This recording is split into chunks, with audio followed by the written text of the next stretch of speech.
आहे की अनेक आरोपी आहेत आणि त्यातले काही आरोपी जे वाल्मिक कराडचे एकदम जवळ आहेत, कदाचित कुटुंबातलेच काही लोक त्याच्यामध्ये असतील, ते भारत सोडून कदाचित नेपाळ का कुठेतरी जाण्याचा प्रयत्न करत आहेत अशी चर्चा आहे।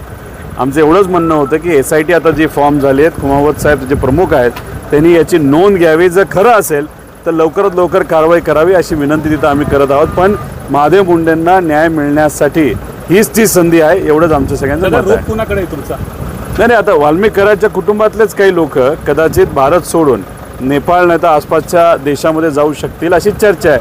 हे खरं असेल तर लवकरात लवकर कारवाई करावी एवढंच विनंती तर करतो। कोथरूडच्या प्रकरणात अद्याप पोलिसांवर गुन्हा दाखल झालेला नाही, ती दुर्दैवी गोष्ट आहे। जो अधिकार असतो दलित समाजाचा असू द्या वंचित समाजाचा, जो अधिकार त्यांना असतो तो त्यांना तिथं काल बजावता आला नाही आणि तिथं त्यांना 14 ते 15 तास थांबावं लागलं। आमच्यासारख्याला सुद्धा तिथं जर आपण बघितलं 3 ते 4 तास थांबावं लागलं। आमचं म्हणणं होतं फक्त त्या मुलींना न्याय मिळाला पाहिजे, कारण जातीवाचक बोलणं पोलिसांकडनं हे अपेक्षित नव्हतं। पण याच्या खोलामध्ये आपण जर गेलो तर प्रश्न अनेक निर्माण होतात। काल दबाव त्यांच्यावर कोणाचा होता, त्याच्याचबरोबर छत्रपती संभाजीनगरमधून जे काही पोलीस स्क्वॉड आलं होतं ते कोणाच्या सांगण्यावरनं आलं होतं। एक महिला जी OBC समाजाची आहे तिच्यावर कुठं ना कुठंतरी व्यक्तिगत लेवलला अन्याय झालं आणि त्या अन्यायापासून लपून राहण्यासाठी ती पुण्याला आली। त्या महिलेला या 3 मुलींनी मदत केली आणि या मुलींवरच कारवाई होत असेल तर ती OBC समाजाची महिला कोण, तिच्यावर कोण अन्याय करत होतं? माजी पोलीस अधिकारी जो छत्रपती संभाजीनगरवरनं आला होता पुण्यामध्ये तो कोण आहे?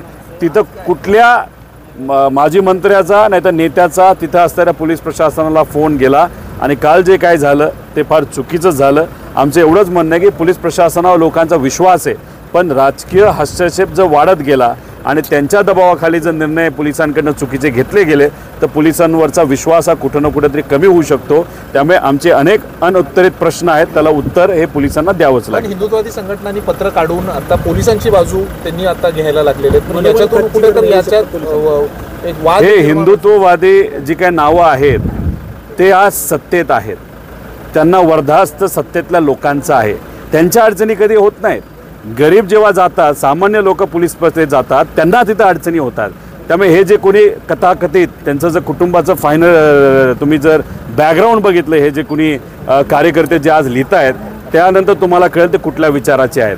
हे संविधानाला मानणारी लोक नाही आहेत, हे शिवशाहू फुले आंबेडकरांच्या विचाराला मानणारे लोक नाही आहेत, त्याच्याचबरोबर आपण जर बघितलं तर संतांचा विचारसुद्धा हे मानणारे लोक नाही आहेत। हे सर्वजण फक्त राजकीय दृष्टिकोनातून भेदभाव करून राजकीय पोळी भाजणारे हे कार्यकर्ते आहेत। ते काय म्हणतात याच्यापेक्षा आमच्यासाठी संविधान महत्त्वाचं आहे, लोकांचा हक्क महत्त्वाचा आहे आणि गरिबावर जर अन्याय होत असेल, त्यांचं म्हणणं ऐकून घेतलं जात नसेल पोलीस प्रशासनाकडनं, आम्ही सर्वजण त्या सामान्य लोकांच्या पाठीमागे भक्कमपणे उभं राहणार। मुंडे यांनी अजूनही निवासस्थान शासकीय निवासस्थान सोडलेलं नाही, त्याच्यावरून गदारोळ होतं। मग धनंजय मुंडेंचे अनेक मोठे नेते हे मित्र असावेत, काही भाजपमध्ये आहेत, काही दादा तर त्यांचे मोठे नेते आहेत, त्यांच्या पक्षातले आहेत, कुठंतरी दबाव तिथं असावा।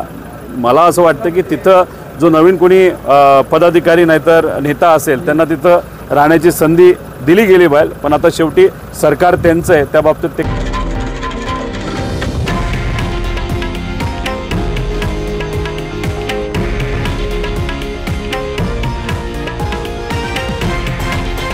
हे आहे देशातील नंबर 1 न्यूज नेटवर्क आणि आपण पाहत आहात TV9 मराठी, एकमेव।